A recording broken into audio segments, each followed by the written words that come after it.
मांग में सिंदूर भरती है, गले में मंगलसूत्र पहनती है, हाथ में चूड़ा पहनती है, पाँव में पैजनियाँ पहनती है, कमर में करधनियाँ पहनती है, बालों में गजरा लगाती है, होठों पर लाली लगाती है, नैनों में सुरमा लगाती है और रोज सिर पे पल्लू लेकर मुझे प्रणाम करती है और ना जाने किससे मिलने के लिए आधी रात को चली जाती है।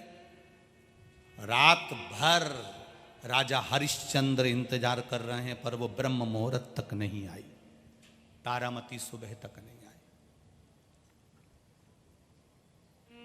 राजा हरिश्चंद्र ने विचार कर लिया, आज की रात तो जाने दो, कल पता लगाऊंगा कि यह जाति कहां है, इसके पीछे पीछे जाऊंगा।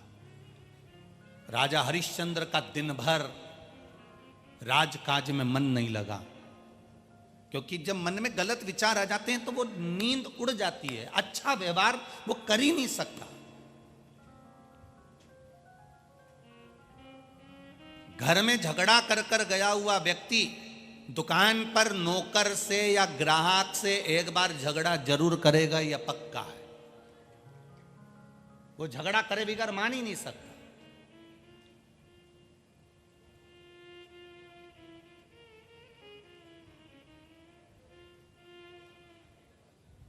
जैसे एक लड़के के पिताजी लड़की को देखने के लिए गए और लड़के के पिताजी लड़की को देखने के लिए गए तो लड़की से पूछा, आपने कोई धार्मिक किताब पढ़ी है कभी? आप धर्म को जानती हो? धार्मिक किताबों का अध्ययन करा है आपने? लड़की ने कहा हाँ करा है। कौन कौन सी किताब का अध्ययन करा है? लड़की ने कहा रामायण और महाभारत का अध्ययन करा है।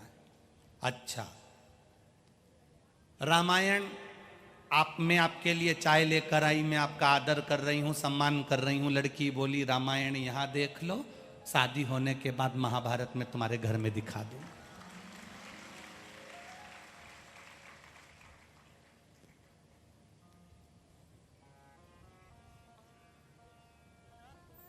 हम राजा हरिश्चंद्र विचार, दिन भर उनका चित्त नहीं लग रहा, दिन भर उनका मन नहीं लग रहा, दिन भर उनके चित्त वृत्ति नहीं लग रही। आज राजकाज में उनका मन नहीं है राजा हरिश्चंद्र का। और जब राजकाज में राजा हरिश्चंद्र का मन नहीं, रात्रि हुई, विश्राम करा, पत्नी सोई, बस इसने सोने का नाटक करा। राजा हरिश्चंद्र ने, पत्नी रात को उठी, पादुका पहनी, चली। राजा हरिश्चंद्र ने तलवार निकाली, पत्नी का सिर काटने के लिए पीछे बढ़ा। राजा हरिश्चंद्र को लगा अभी नहीं मारूंगा इसको, इसका जो प्रेम करने वाला है ना उसको भी देख लूं, दोनों का सिर एक साथ काटूंगा। अभी नहीं मारूंगा इसको, पहले उसको भी देखूं और उसको भी मारूंगा। राजा हरिश्चंद्र पीछे पीछे जाने लगे। रानी तारामती आगे आगे जा रही है। तारामती ने, सामने प्रवचन चल रहा था, रात्रि को सत्संग चल रहा था, खूब जोरदार कथा चल रही थी। तारामती ने अपनी चप्पल उतार दी, पादुका उतार कर प्रणाम कर कर अंदर प्रवेश करी और सत्संग में जाकर बैठ गई। राजा हरिश्चंद्र ने जो ध्यान लगाकर देखा ये कहाँ बैठी है, तो देखा सामने भगवान का प्रवचन चल रहा था, भजन चल रहा था, कीर्तन चल रहा था, सत्संग चल रहा था। तारामती उसमें जाकर बैठी और भगवान का भजन करने में लग गई। राजा हरिश्चंद्र की आंख में जल भर गया, मैं इसके लिए गलत सोच रहा था और ये तो भजन में लगी हुई है, ये सत्संग में लगी हुई है।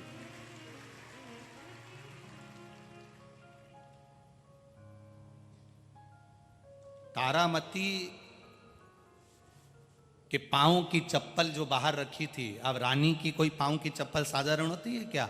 राजा रानी के पांव की जूतियां, चप्पल साधारण होती है, उसमें भी हीरे जड़े होते हैं। आज राजा ने क्या करा, राजा हरिश्चंद्र ने रानी की एक चप्पल को उठा कर ले गया, पेटी में बंद कर कर ताला लगाकर चाबी को कमर में रखकर अपने कक्ष में तकिए के नीचे रखकर आराम से सो गया। रानी तारामती भजन में डूबी हुई थी, सत्संग में डूबी हुई थी, संकीर्तन में डूबी हुई थी। सत्संग में रानी तारामती डूबी हुई है, भजन में डूबी हुई है। उसको नहीं मालूम कि मेरी चप्पल कोई ले गया। आपके साथ भी ये हुआ होगा, कभी तो हुआ होगा। तुम मंदिर में जल चढ़ा रहे हो, तुम मंदिर में पूजन कर रहे हो, तुम कथा श्रवण कर रहे हो, तुम सत्संग में लगे हो, तुम भगवान के दर्शन करने में लगे हो, और कोई तुम्हारी चप्पल ले गया। राजा हरिश्चंद्र ले गए अपनी पत्नी की चप्पल को उठाकर, जो हीरे से जड़ी हुई थी, एक चप्पल, एक वहीं पड़ी, पेटी में बंद कर दिया, ताला लगाकर चाबी को पलंग पर रख लिया तकिए के नीचे। तारामती सत्संग कर कर जब उठी, घर जाने लगी तो अपनी पाँव की मोजड़ी, अपने पाँव की चप्पल, जूता ढूंढने लगी। जितने लोग प्रवचन में आए थे, सत्संग में आए थे, सब ने पूछा, रानी क्या हो गया? मेरी चप्पल नहीं मिल रही है, मेरी जूती नहीं मिल रही, मेरी मोजड़ी नहीं मिल रही, ना जाने कहाँ चली गई मेरी पादुका। एक पादुका है पर एक नहीं मिल रही। रानी तारामती, आप रोज भगवान से कहती हो ना, कथा में जब बैठती हो, कथा सुनने जब बैठती हो, और कथा के बीच में जब निवेदन करने का मन होता है, जब नमन करने का मन होता है, तारावती तू भगवान से क्या मांगती थी? बोल, शंकर से क्या मांगती थी? तारावती ने कहा, मैं रोज महादेव से कहती थी, महादेव ऐसी कृपा करना कि एक बार मैं जोड़े से प्रवचन सुनूं, जोड़े से कथा सुनूं, जोड़े से सत्संग करूं, ऐसी कृपा कर दी। तारामती बोली, अब वो जोड़े से प्रवचन तो नहीं हो पाए, मालूम पड़े चप्पल का जोड़ा भी बिगड़ गया। अब वो प्रवचन तो नहीं मिले जोड़े से, पर वो चप्पल का जो जोड़ा था, जूती का जो जोड़ा था, मोजड़ी का, पादुका का जो जोड़ा था, वो भी खाली रह गया, एक पड़ी रह गई। अब करूं तो करूं क्या? घर जाऊंगी, सुबेरे राजा हरिश्चंद्र देखेंगे, मेरे पांव की पादुका सामने, जैसे ही राजा हरिश्चंद्र पूछेंगे कि एक मोजड़ी कहाँ गई, हीरे जड़ित, रतन जड़ित, सोना जड़ित, वो पांव की चप्पल कहाँ गई? क्या जवाब दूंगी मैं? चिंता मत करो रानी, भगवान की कथा में वो बल होता है कि भगवान किसी की जोड़ी नहीं तोड़ता है।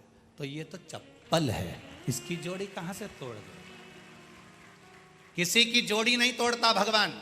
कथा में, सत्संग में जिसने अपने आनंद के लिए, जिसने अपने भाव के लिए शुद्ध विचार से, शुद्ध मन से, सात्विक प्रवृत्ति से जिसने कथा करवाई होती है, जिसने शुद्ध विचार से प्रवचन सुना होता है, जिसने सात्विक प्रवृत्ति से कथा को सुना होता है, उसका भगवान कभी बुरा नहीं करता। जिसने लोभ, लालच, वासना, आसक्ति, तृष्णा या अपना वर्चस्व दिखाने के लिए कथा, सत्संग, प्रवचन कराया होता है, तो बाद में उसको दुख भोगना पड़ता है, ये निश्चित है। आप रानी क्यों चिंता करती हो? आपको दुख नहीं होना चाहिए रानी, भगवान किसी के जोड़े को नहीं तोड़ता। चलो वापिस प्रवचन में बैठते हैं। जो प्रवचन में बैठे, भगवान का भजन गाना प्रारंभ करा, भगवान पर जो भजन गाना प्रारंभ करा, रानी ने हाथ जोड़कर कहा, महादेव आप किसी का जोड़ा नहीं बिगाड़ते, मेरी चप्पल ना जाने कौन ले गया, राजा को मालूम पड़ेगा, रात को प्रवचन में कैसे आऊंगी महाराज। बस इतना तो कहना था। इतनी देर में रानी जो बाहर निकली तो चप्पल का जोड़ा तैयार मिल गया रानी, चप्पल का जोड़ा तैयार मिल गया रानी को। रानी ने चप्पल पहनी, तुरंत भागकर भवन में पहुंच गई। जैसे ही रानी भवन में पहुंची, भवन में पहुंचते से ही राजा हरिश्चंद्र के नेत्र खुल गए। नेत्र खुलते से राजा हरिश्चंद्र ने अपनी रानी से कहा, तुम्हारी पांव की चप्पल का जोड़ा कहां है? रानी तारामती ने कहा, वो रहा। राजा हरिश्चंद्र उठे, उठकर देखा तो चप्पल जैसी थी वैसी की वैसी जोड़े की चप्पल सामने पड़ी हुई थी। राजा हरिश्चंद्र ने रानी से कहा, ये चप्पल तुम्हारे पास कहां से आ गई? रानी ने कहा, क्यों, क्या हुआ? राजा हरिश्चंद्र कहते हैं, तुम्हारे सत्संग करते समय एक चप्पल चुराकर मैं लेकर आ गया था, चलो मैं दिखाता हूँ। पेटी खोलकर जो चप्पल दिखाई तो रानी ने राजा से कहा, एक चप्पल के लिए मेरे महादेव को वहां तक आना पड़ा। गजब हो गया, गजब। मात्र एक पादुका देने के लिए, एक चप्पल देने के लिए मेरे महादेव को करुणा करना पड़ी। राजा की आंख से जल भर गया। रानी, कल से मैं भी सत्संग में चलूंगा। रानी ने राजा के चरण पकड़कर कहा, मैं महादेव से रोज मांगती थी कि जोड़े से सत्संग सुनूं, जोड़े से प्रवचन सुनूं, इससे ज्यादा क्या चाहिए मुझे। प्रवचन में जब राजा रानी बैठे तो राजा ने रानी से कहा, क्या ये कथा, क्या ये प्रवचन, क्या ये कथा हमारे घर नहीं हो सकती? क्यों नहीं हो सकती? राजा ने अपने घर में कथा रखी, प्रवचन रखा। राजा सिंहासन पर बैठकर कथा नहीं सुने, राजा कोई आसन लगाकर कथा नहीं सुने।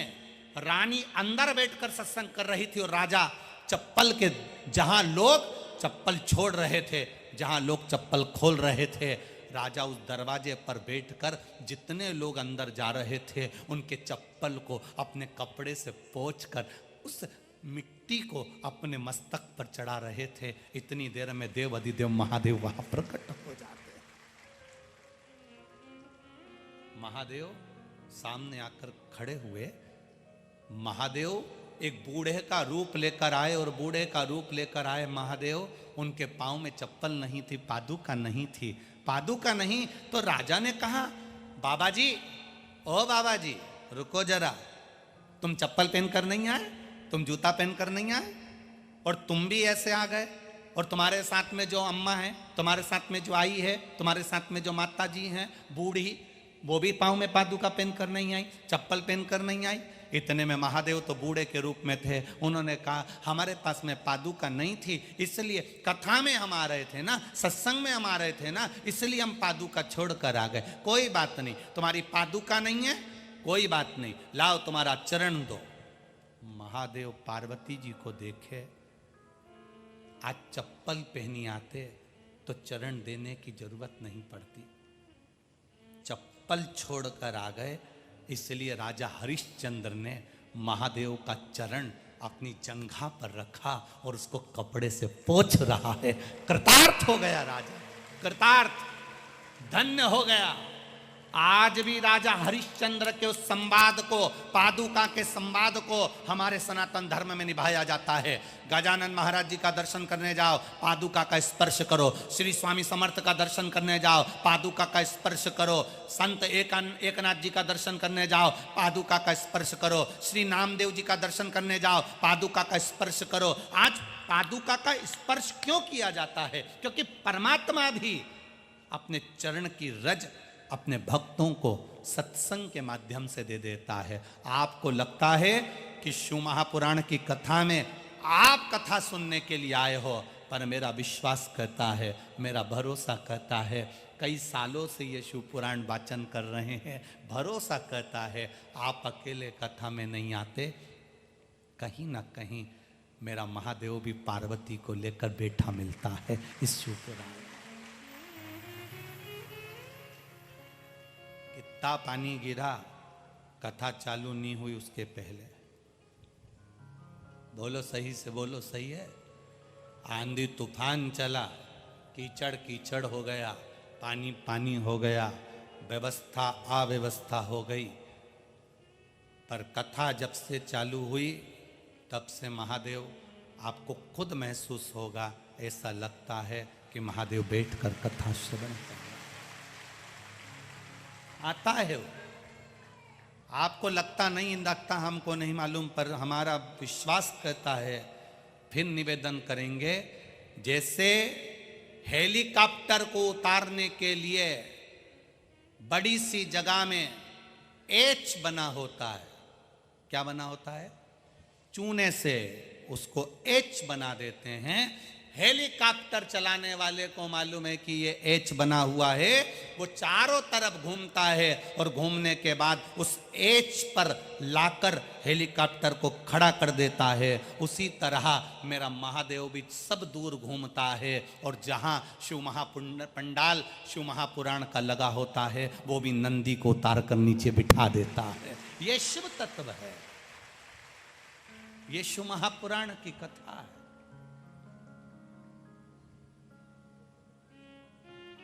कितना दान धर्म अकोला नगर के लोग और आसपास के गांव के लोग कर रहे हैं, कितना रात्रि को कोई फ्रूटी बांट रहा है, कोई पानी, कोई कोल्ड ड्रिंक, कोई बिस्कुट, कोई हलवा। कल रात्रि को कोई रवे का हलवा लेकर आ गए, इतना घी उसमें, देसी घी, और ऐसा हलवा बट रहा, कोई कुछ बांट रहा, कोई कुछ बांट रहा। थोड़ी दूर जाओ तो भंडारा चल रहा, कहीं गौशाला में भंडारा चल रहा, कहीं यहाँ भंडारा चल रहा। लोगों का जहाँ मन पड़ रहा वहाँ दे रहे, खिला रहे, प्रेम से खिला रहे, आनंद से।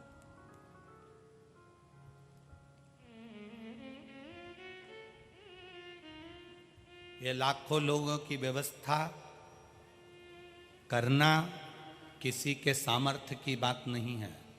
ये लाखों लोगों की व्यवस्था करना केवल महादेव के बस की ही बात है। आप अपने बुद्धि से ये निकाल देना कि कथा आप करा रहे हो या कथा के यजमान आप हो। शिव महापुराण कभी नहीं कहती कि कथा का यजमान कोई होता है। शिव पुराण तो कहती है, जब पहली बार शिव पुराण की कथा चंचुला देवी ने बिंदुक के लिए कराई थी, तब भी शंकर भगवान और पार्वती जी यजमान बने थे, तो यजमान के रूप में आज भी वही बैठे होते हैं। भले चौरसिया जी यजमान बन गए, दुबे जी यजमान बन गए, पर यजमान तो मेरा देव अधिदेव महादेव ही है। वो कैसे करा रहा है, कैसे साधता है, क्या करता है, बस वो करा रहा है और वो कर रहा है। अपनी कोई सामर्थ्यता नहीं, कोई सामर्थ्य।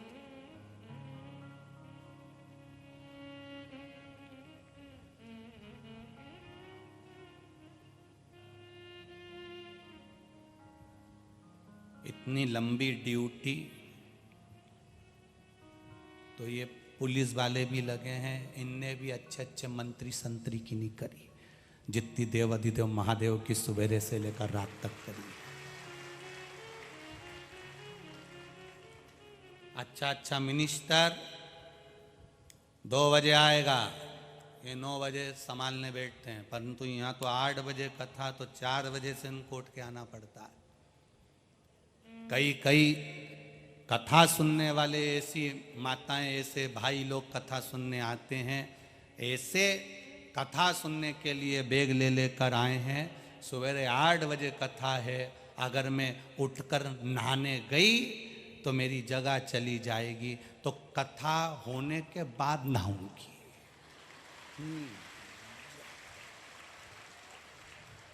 जाए नहीं, उठे ही नहीं।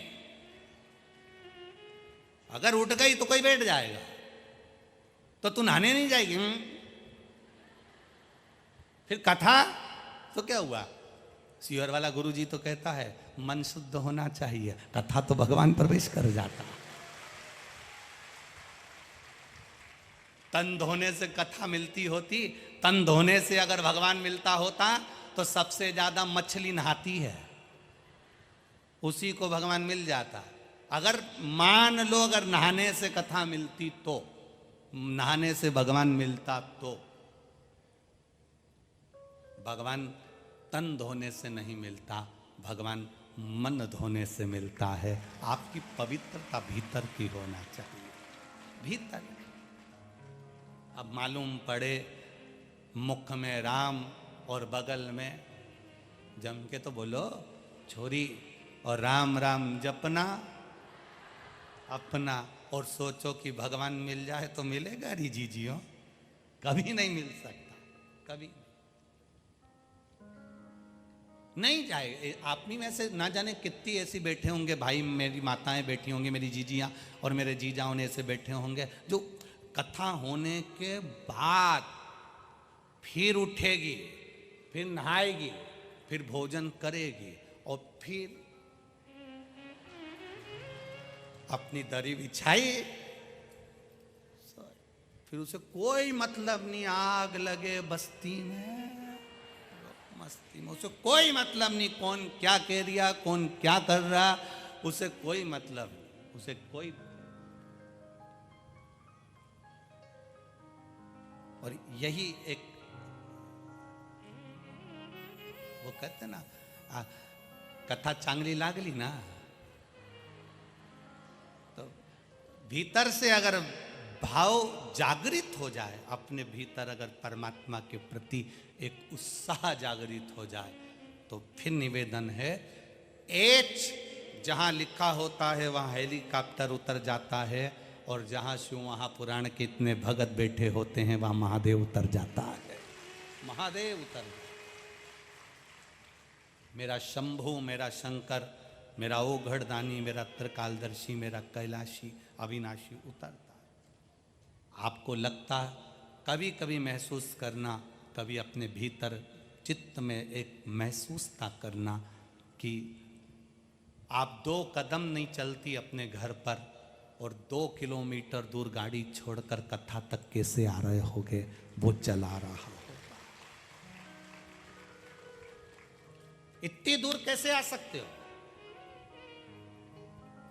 आप अपने घर के लोगों से कहते हो दुकान के सामने गाड़ी खड़ी करना, वहीं उतरूंगी, सामान खरीदूंगी, गाड़ी पे बैठूंगी और चल दूंगी।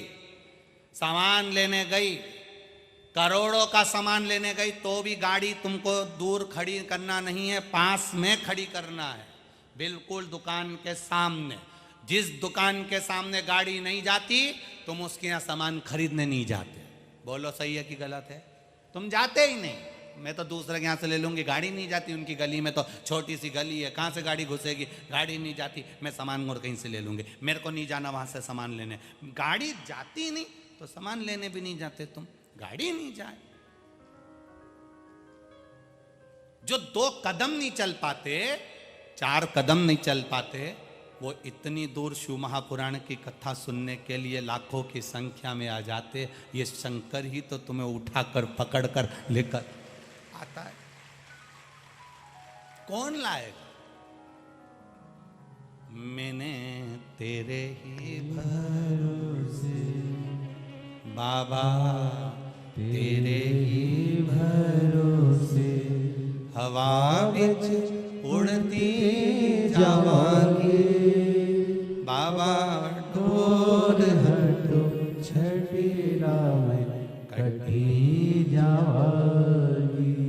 भोले मैं तेरी पतंग, शंभू मैं तेरी पतंग, हवा बिच उड़ती जावांगी, बाबा डोर हटो छठीला में कटी जावांगी।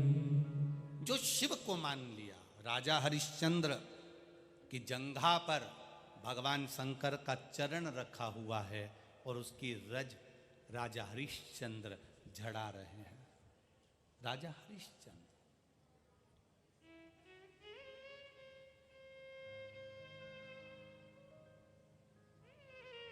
आपसे कहते हैं, हम परसों की कथा में कहा था, जिसको याद होगा वो बता देगा।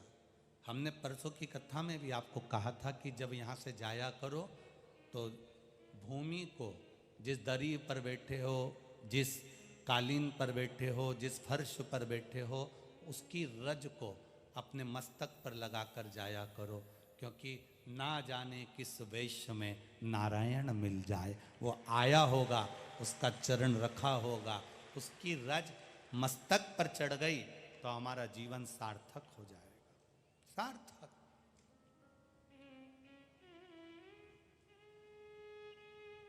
वो रज हमारे भीतर उतरे, हमारे भीतर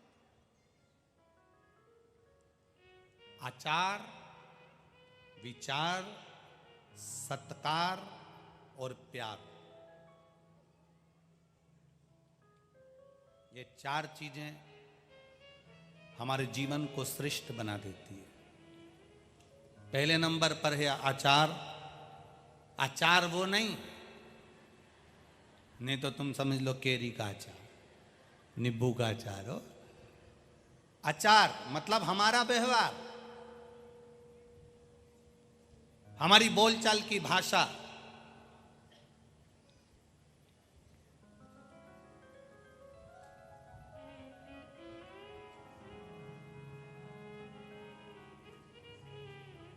ये कहीं ना कहीं आपका अगर व्यवहार अच्छा है, आपकी बोलचाल की भाषा अच्छी है, आपकी वाणी में नम्रता है, आप झुककर चलना सीखते हो, तो पूरी दुनिया तुम्हारे साथ खड़ी है। आपकी नम्रता नहीं है तो सब आपके विपरीत है।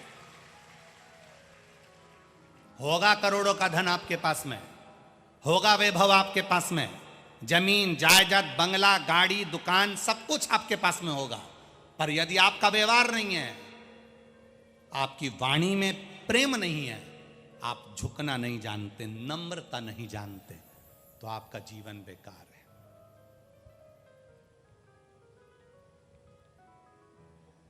एक गरीब व्यक्ति मरता है, 100 लोग इकट्ठे हो जाते हैं।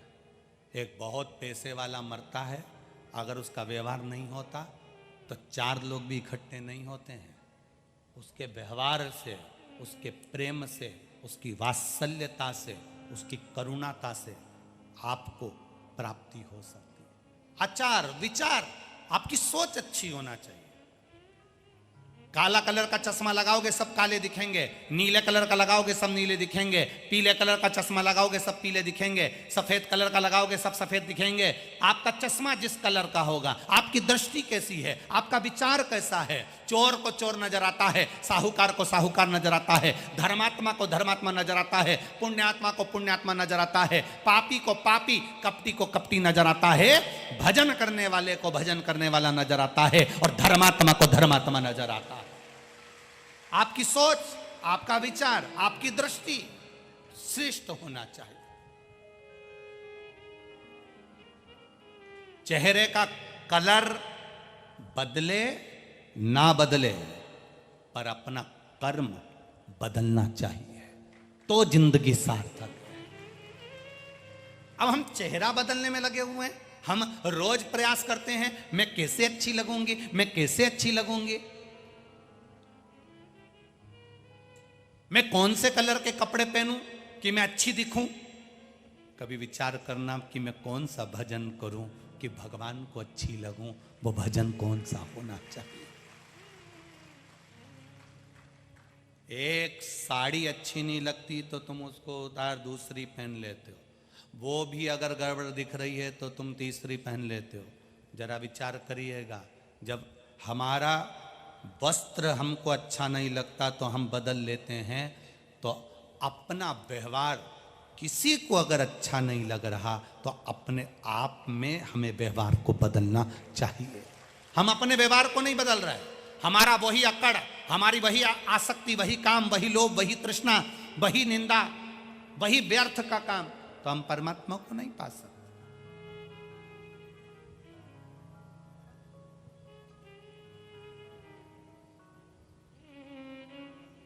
जो वात्सल्यता से परमात्मा को पाने का प्रयास करता है, भगवान वात्सल्यता से देता भी है।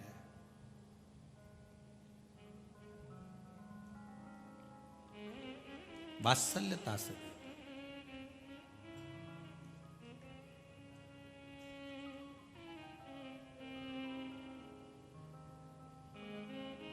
शिव कथा कह रही है, भगवान शंकर का संवाद कर रहा है।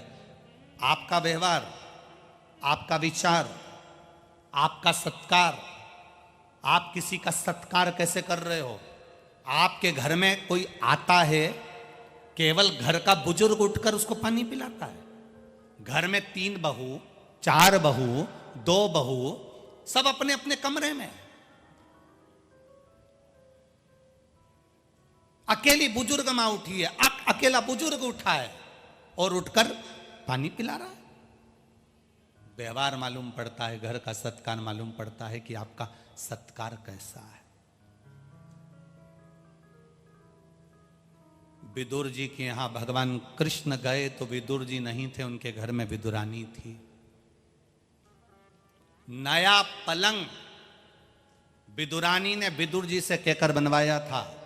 आजकल तो ये लकड़ी के पलंग बनते हैं, पहले के समय का जो पलंग होता था, आसपास में लकड़ी लगी होती थी, बीच में रस्सी लगी होती थी, निवाड़ पट्टा बंधा होता था। क्या बोलते हैं इधर, खटिया?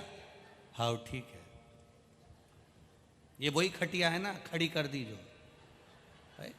हाँ ठीक है, तो उसको लोग खटिया कहते हैं। वो पलंग विदुर जी से कहकर विदुरानी ने बनवाया। विदुर जी से कहा एक पलंग बनवा दो बड़ा सुंदर। भगवान आएंगे तो मैं उनको बिठाऊंगी। विदुर जी ने नया पलंग बनवा कर, जहां पुराना पलंग था जिसकी रस्सी को उंदरा ने चूहा ने 4 जगह से कतर दिया था, उस पलंग के पास में नया पलंग रखा है। विदुर जी नहीं है और घर भगवान आ गए। विदुरायन ने जो भगवान को देखा सुध भूल गई, आज हरि आए विदुर घर पावना, सुध भूल गई। और क्या सुध भूली विदुरायन, भगवान से कह रही आइए पधारो आओ, और भगवान अंदर आए। विदुरायन कह रही मैं तुम्हारे लिए पलंग बिछाती हूं, नया बनवाया। और जो नया पलंग था विदुरायन उसको उठाई भी नहीं। जो पुराना पलंग था जिसकी रस्सी को 4 जगह से ऊंदरा ने चूहे ने कतर दिया था, विदुरायन ने वो पलंग बिछा दिया और भगवान से बोली बैठिए आपके लिए नया बनवाया है। भगवान ने जो पलंग की दशा देखी तो भगवान ने सोचा नया ऐसा है तो पुराना कैसा होगा, अगर नया ऐसा है तो फिर पुराना कैसा होगा। बैठिए। अब जो 4 लकड़ी नहीं होती है पलंग में, चारों तरफ जो लकड़ी लगी होती है, चारों तरफ जो लकड़ी लगी होती है, उस पलंग की लकड़ी पर भगवान धीरे से कोने पर बैठे, अंदर नहीं बैठे क्योंकि रस्सी टूट रही थी। विदुरायन ने हाथ जोड़कर कहा प्रभु आपके लिए नया बनवाया और आप ऐसे बैठोगे अंदर खसको। भगवान विदुरायन से बोले नहीं खसकूंगा, अगर मैं खसक गया तो पूरा ही खसक गया। नहीं, विदुरायन बोली ऐसा नहीं चलेगा, थोड़ा सा अंदर खसको प्लीज। हाथ जोड़कर बार बार निवेदन करा, थोड़ा तो खसकना पड़ेगा। और भगवान अब विदुरायन के भाव को जान गए। अब भाव तो भाव होता है ना, बिना भाव के कोई चीज भाती थोड़ी ना। एक जमाई था, उस जमाई को बैंगन की सब्जी अच्छी नहीं लगती थी। अब उसको बैंगन की सब्जी अच्छी नहीं लगती थी और ससुराल गया, और ससुराल में गया तो ससुराल में पहली बार गया और सास ने बैंगन की सब्जी बनाई और सारी सब्जी मिठाई रसगुल्ला सब थाली में रखा। पर जमाई को लगा सामने बैंगन की सब्जी है, मुझे बहुत बुरी लगती है, एक काम करता हूं सबसे पहले इसी को खाकर फिर दूसरी चीज खाऊंगा, जो अच्छी नहीं लगे पहले उसे निपटा लो। पर हमने इस कथा के बाद में ये विचार कर लिया कि जो अच्छी नहीं लगे उसके बाद में खाओ, जो अच्छी लगे वो पहले खाओ। इसने कहा अच्छी नहीं लगती, पहले ये खा जाता हूं। एक रोटी का टुकड़ा लेके पूरी बैंगन की सब्जी खा गया। इतने में साली ने अंदर जाकर बताया मम्मी जीजा जी को बैंगन की सब्जी इतनी अच्छी लगी, इतनी अच्छी है कि उनने कुछ भी ना तो गुलाब जामुन खाई, ना समोसा खाया, ना कचौड़ी खाई, केवल बैंगन की सब्जी खाई। इतने में माँ ने कहा बेटी जाओ एक कटोरी और दिया। अब वो एक कटोरी बैंगन की सब्जी फिर ले गई। जीजा जी जीजा जी जीजा जी, जीजा जी बोले नीची है नीची है, नहीं तुम्हें मेरे हाथ की तो लेना ही पड़ेगी चाहे कुछ भी हो जाए। जीजा जी बोले मैं कोई दूसरा आइटम ले लूँगा, नहीं तुम्हें तो लेना ही पड़ेगा। और वो कटोरी फिर धर गई। अब जीजा जी को लगा फिर सब्जी आ गई बैंगन की, इसको नफरत थी बैंगन की सब्जी से। अब इसने कब साली दे के गई, इसने फिर रोटी का टुकड़ा लिया फिर खा गया। इसने कब गुलाब जामुन बाद में खा लूँगा, पहले ये हटा। इतने में ससुर जी आए, उन्होंने देखा जमाई कितना सीधा साधा, कितना बढ़िया, ना गुलाब जामुन खाए ना समोसा खाए, बैंगन की सब्जी खाए। ससुर अंदर गए, अपनी पत्नी से कहा जरा एक कटोरी सब्जी देना, एक कटोरी। ससुर जी बेटा बहुत लोगों को देखा, सबको अच्छा अच्छा सामान पसंद है, पर पहली बार हमारा इतना जोरदार जमाई मिला जी को बैंगन की सब्जी थी भाई, खाना पड़ेगी। और वो कटोरी रख गया। अब ससुर के हाथ की नहीं खाए तो पत्नी प्राण खाए। उसने कहा सब बाद में खाऊंगा, पहले बैंगन की सब्जी। उसने ससुर के हाथ की खा गया। इतने में सास पूरी कढ़ाई लेके ये बैंगन की सब्जी तुम्हें इतनी अच्छी, जमाई उसके बाद कभी नहीं आया। अब विदुरानी कह रही है कि बैठो अंदर खसको। भगवान बोले कि मैं अंदर खसका तो पूरे खसक जाऊंगा। विदुरानी बोली तुम्हारे लिए नया पलंग बनवाया, भगवान के नया ऐसा है तो पुराना कैसा होगा। फिर भी नहीं माने। जो भाव से अगर जिमाए, भाव से बुलाए, भाव प्रकट करे तो फिर तो मानना पड़े।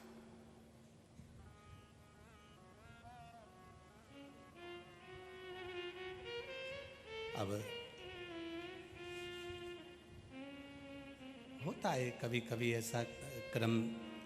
तुम्हारे आकोला के पास में मंगरूल पीर है। अब वो मंगरूल पीर में वह नारायणी बाई, बहुत पहले की बात, 10, 12, 15 साल और पहले की, लगभग 20, 22 साल पहले की बात है। उनने कराई कथा।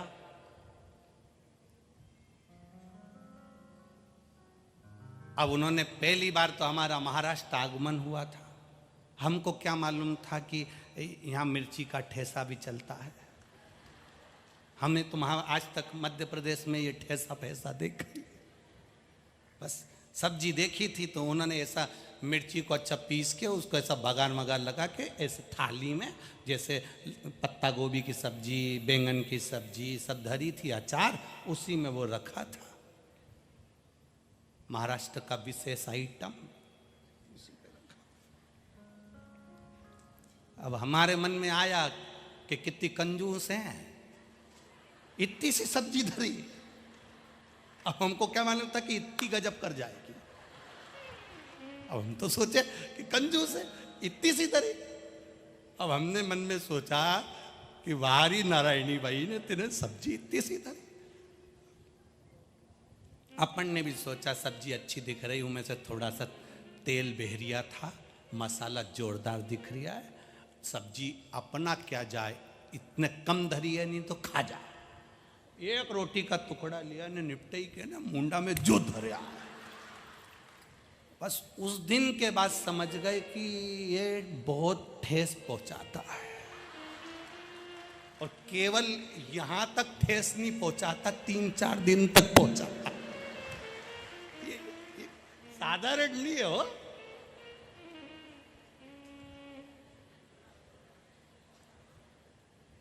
अभी कल की बात है, वो चौरसिया जी के यहाँ से प्रसाद, महाप्रसाद तो ऊ में आ गया था, हम समझ गए थे। अलग ही रखना है वो, तो ध्यान रखना।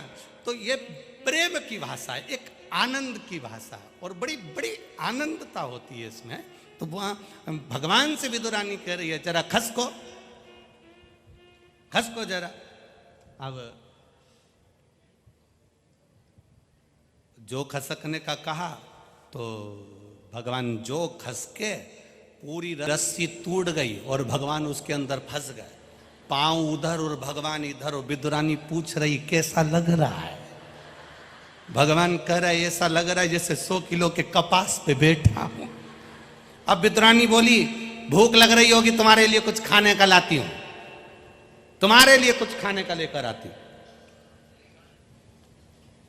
मैं तुम्हारे लिए कुछ लेकर आती हूं खाने का। विदुरानी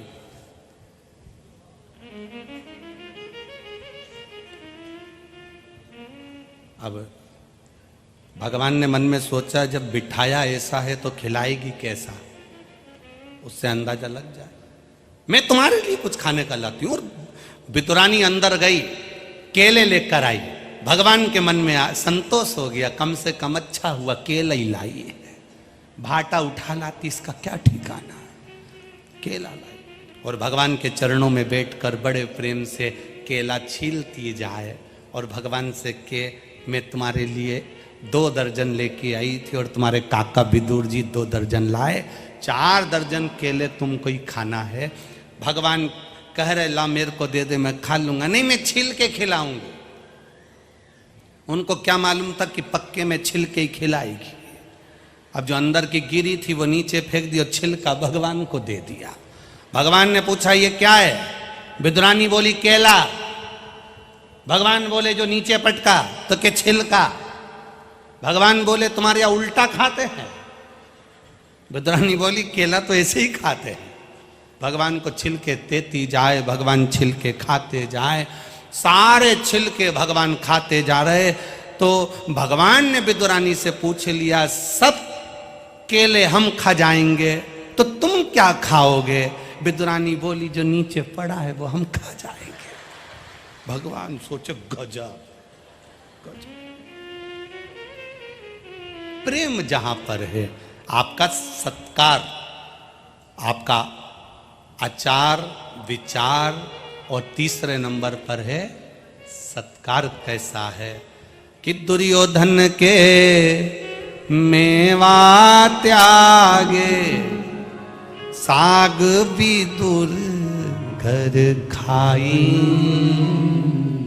सबसे ऊंचे प्रेम सगाई।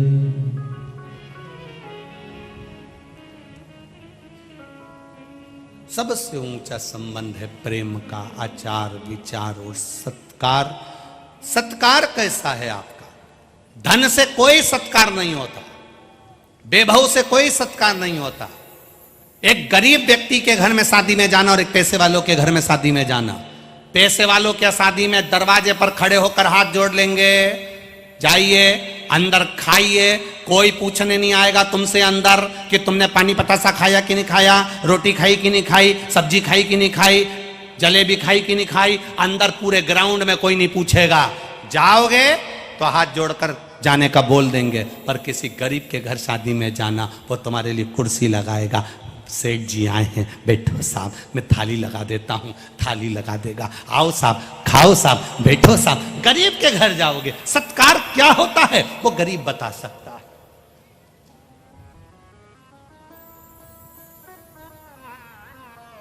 सत्कार क्या है? धन से कभी सत्कार नहीं होता, धन से कभी सत्कार नहीं, आप दिल से सत्कार करिए। और चौथे नंबर का है प्यार, प्रेम। आज के जमाने में भाई भाई में नहीं है, रिश्ते नाते कुटुंब कबीले सब धन के मोहताज हो गए। थोड़ा सा प्रेम बढ़ाने का प्रयास करिए। जीतते गए, ना घर ले गए, ना जमीन ले गए, ना 25 लाख की गाड़ी ले गए, जीतते गए, कुछ भी लेके नहीं गए। तुम और हम भी ऐसे ही जाएंगे, सब यहीं रह जाएगा। अपना किया गया जो सत्कर्म है, आपने किसी को एक बोतल पानी पिलाया है, आपने किसी को एक अन्न का दाना खिलाया है, बस वो हमारे खाते में जाएगा, बाकी का सब छूट जाएगा। बड़ों का आदर करा, बुजुर्गों को नमन करा, प्रणाम करा, माता पिता का आदर करा, कभी ऊंचे आवाज में शब्द नहीं बोले, सम्मानजनक शब्दों का विचार किया गया, तब समझ लो कि आपके साथ आपका पुण्य जा रहा है।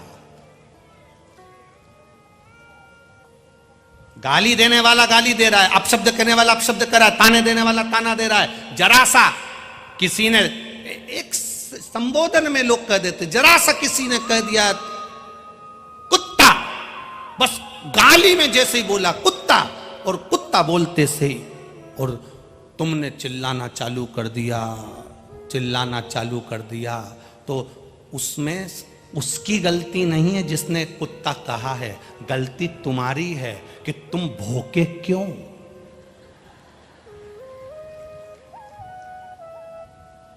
मतलब तुमने प्रस्तुत कर दिया कि उसने जो बोला वो गलत नहीं बोला, उसने तो कहा ना कुत्ता, कह दिया ना। अब ये समझने वाली बात है कि उसने कहा, मुख उसका गंदा है, शब्द उसके गंदे हैं, वाणी उसकी गंदी है, अब शब्द उसके भीतर भरा हुआ है, तुम क्यों भोंके, तुम क्यों प्रस्तुति दे रहे हो, क्यों भोंक रहे हो। जब वो आड़ा टेढ़ा बोले, तुम मौन रहकर भीतर की भीतर श्री शिवाय नमस्तुभ्यम बोलना, तो तुम्हारे अंदर जो भगवान होगा जवाब वो देगा। और उसके बोलने से तुमने भोंकना चालू कर दिया तो समझ लो कि फिर वो गलत नहीं बोल रहा, तुम हो,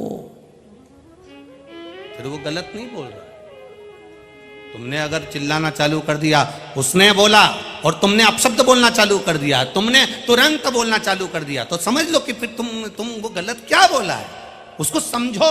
उसने जैसे ही कुत्ता शब्द बोला, जैसी अपशब्द बोला, जैसी ताना दिया, जैसी गाली दी, जैसी आड़ा टेढ़ा बोला, तुम पलट के जवाब क्यों दो?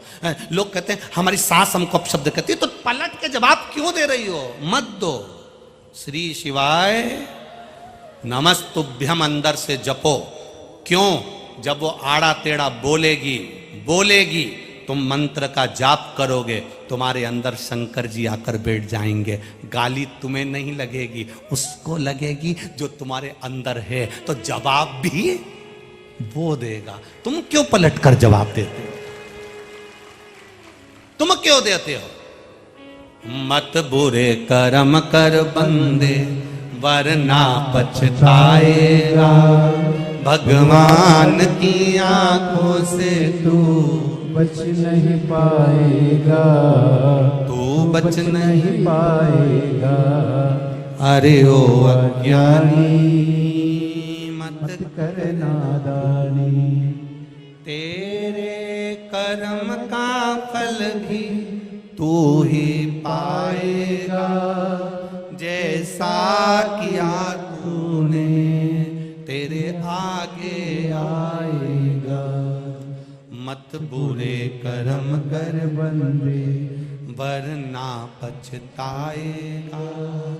भगवान की आंखों से तू बच नहीं पाएगा, तू बच नहीं पाएगा। आप क्यों जवाब दो? उसके कर्म का जवाब वो देगा। प्रेम बढ़ाइए। हम प्रेम को छोड़ दिए।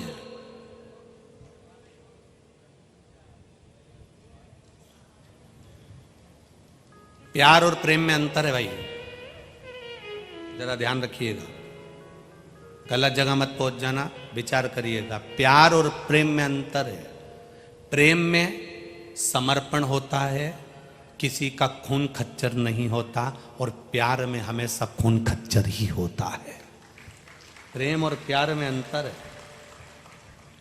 ये जरा सा फिल्म देख देख के लोग जो कर बैठते हैं कि, और फिल्म देखकर क्या सीखते हैं? बस ये कि वो उसको चाहे, वो उसको चाहे, वो उसको चाहे। और पूरी फिल्म का एंड कब होता है? जब दोनों की शादी हो जाए। आज तक फिल्म में जितने भी एंड हुए हैं फिल्म के, वो शादी पर एंड हुए हैं। शादी के बाद का बताओ ना। सही फिल्म तो चालू जब होती है। पर जितनी भी फिल्म बनी, हर एक फिल्म का एंड होगा तो दोनों की शादी से होगा। इसके बाद ओरिजिनल फिल्म चालू होती है, वो कौन दिखाएगा? वो कौन दिखाएगा?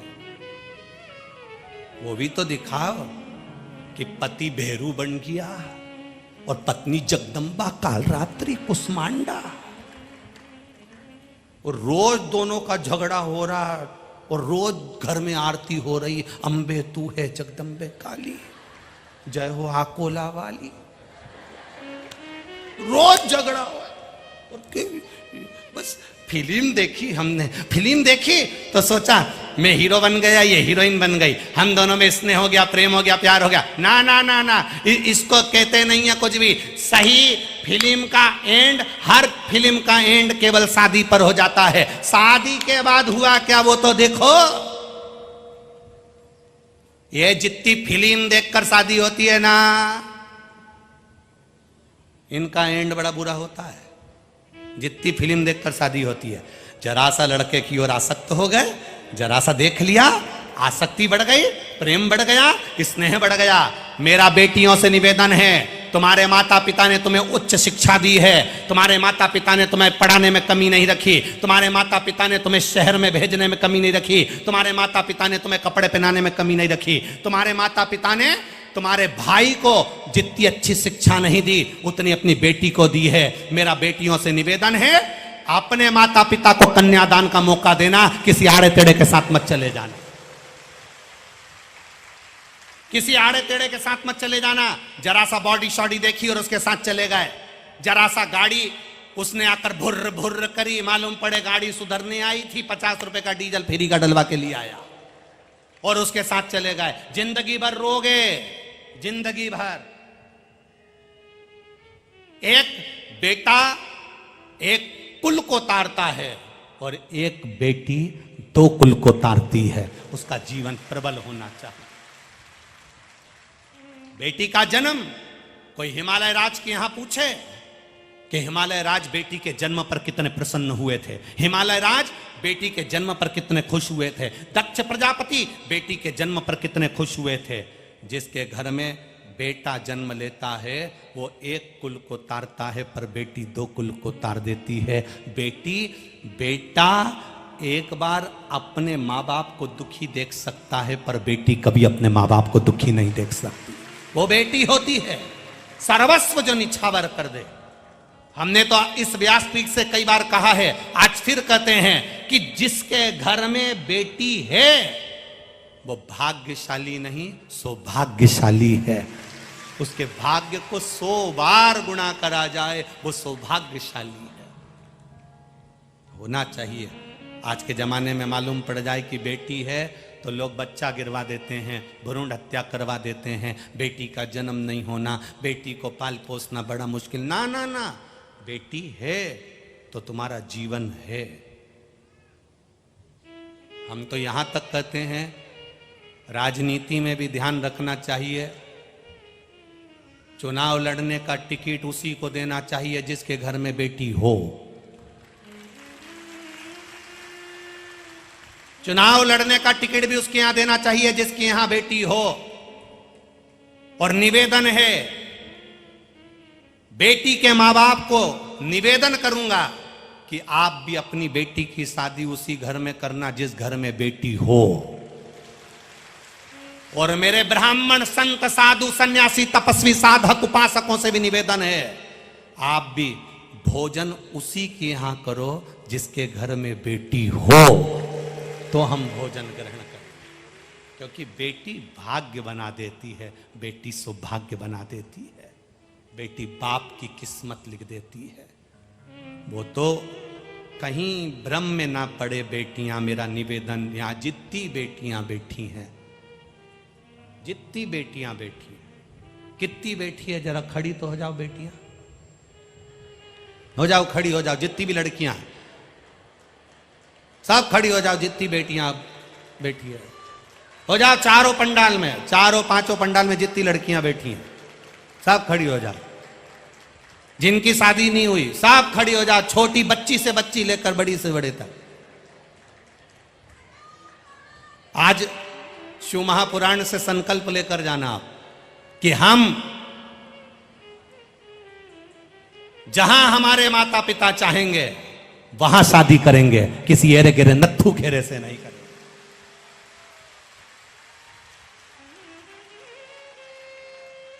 किसी आड़े टेढ़े के साथ शादी नहीं करेंगे। हमारे माँ बाप की इज्जत को हम नहीं गिरने देंगे।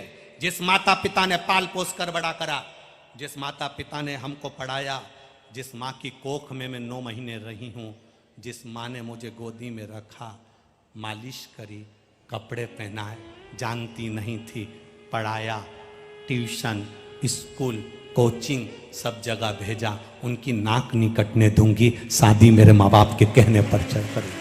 दोनों हाथ उठाकर बेटियां एक बार हार बैठिए बेटा। प्रणाम आपको, दंडवत नमन करता हूं आपके चरणों का, आपकी वात्सल्यता, आपकी करुणता। संकल्प होना चाहिए हमारे जीवन।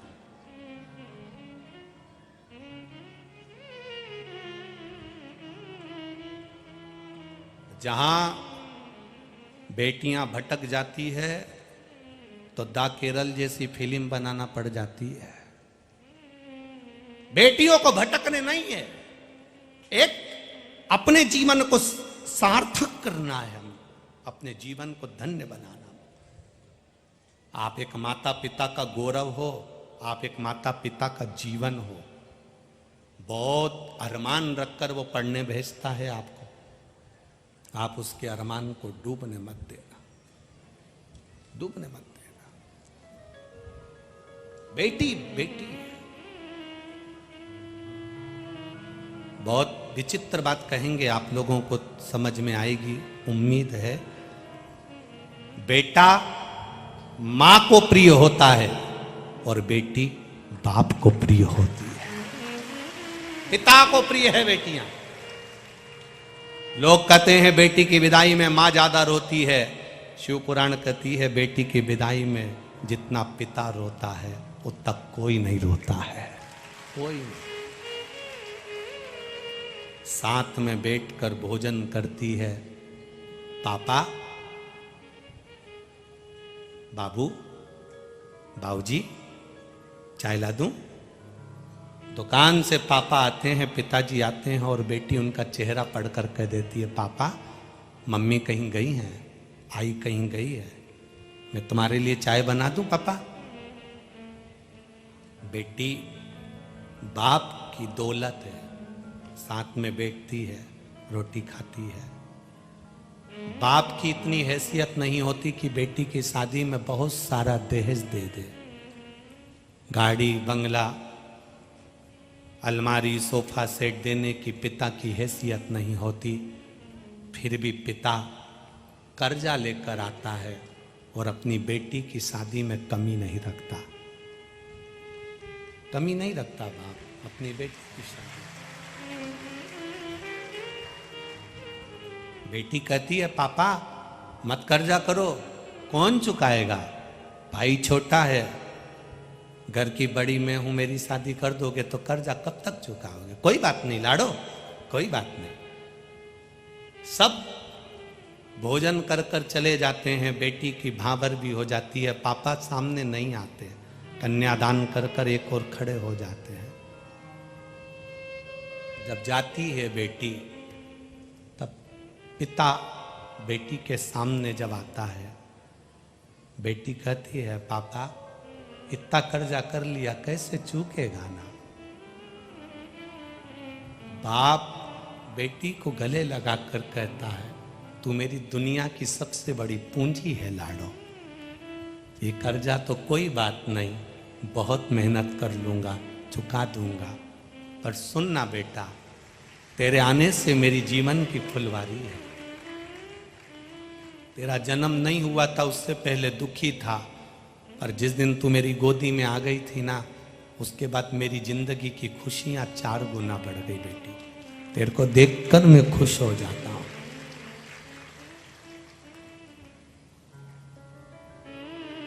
विदा हो गए, चले गई। बेटी भी कहती है, पापा बहुत दूर मत ब्याह देना, दूर ब्याह दोगे तो कहाँ मिलना होगा पापा, कभी तो आएंगे ना मिलने के लिए। उस बेटी की जो शादी करी और लड़का उसका सम्मान नहीं करता, आदर नहीं करता, गालियां देता है, उसको पूछता नहीं है, केवल एक नौकरानी की तरह उसको उपयोग में लेता है, तो उस बाप से पूछना जिसने उसको पाल पोस कर बड़ा करा, उसकी जिंदगी कैसी रहती होगी। पिता का जीवन, नारी का आदर सम्मान करना सीखो। अंत समय तक साथ देती है एक नारी, अंत समय तक।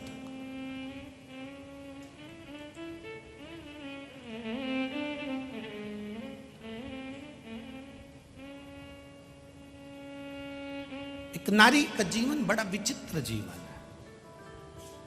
जब हिमालय राज के यहां से पार्वती मैया विदा हुई थी, हिमालय राज 7 दिन तक रोटी भोजन नहीं करे थे, 7 दिन तक उन्होंने भोजन नहीं ग्रहण करा था। पूछा था मैनावती ने, आप भोजन क्यों नहीं करते? बेटी का चेहरा सामने आ जाता है,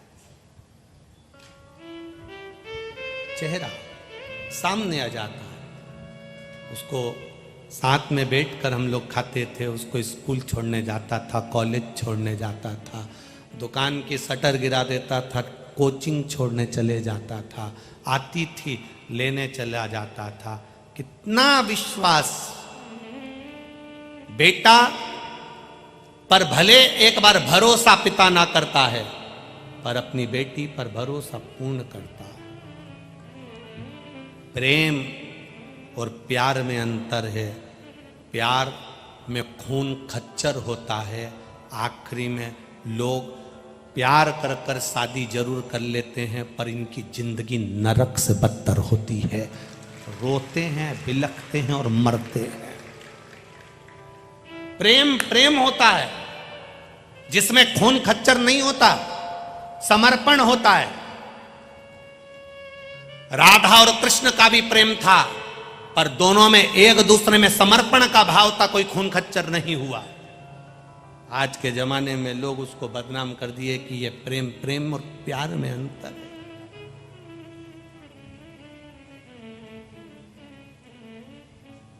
इसको समझिएगा। एक पिता का बेटी के प्रति प्रेम होता है, एक माता पिता का बच्चों के प्रति प्रेम होता है, एक पति का पत्नी के प्रति प्रेम होता है, पत्नी का पति के प्रति प्रेम होता है, सास ससुर का बहू बच्चों के प्रति प्रेम होता है, पोता पोती का दादा दादी के प्रति प्रेम होता है, नाना नानी के प्रति प्रेम होता है। इसको प्रेम कहते हैं, ये प्यार नहीं है, इसको प्रेम कहा गया। इसमें अपशब्द नहीं होते, इसमें गालियां नहीं होती, इसमें ताने नहीं होते, इसमें गलत विचार नहीं होते। तो शास्त्र कह रहा है, भगवान शिव की कथा कर रही, आचार विचार सत्कार और प्यार, ये बहुत ध्यान देने वाला विषय है कि आपके यहां कोई आए उसका सत्कार हो, और जितने लोग आपके घर में रह रहे हैं उन सभी में आपस में एक दूसरे से प्रेम हो, एक दूसरे से समर्पण हो, प्रेम बढ़े।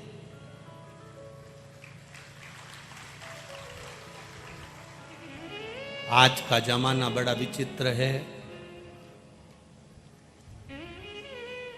मच्छर जहरीला होता है, उससे बचने के लिए मच्छरदानी लगा सकते हो। मच्छर जहरीला होता है, उससे बचने के लिए मच्छर की कॉइल लगा सकते हो, ऑल आउट लगा सकते हो। सांप जहरीला होता है तो पहचान जाते हो कि यह जहरीला है। एक हॉस्पिटल में लिखा था, मच्छर काट गया तो हम आपको बचा लेंगे, बिच्छू काट गया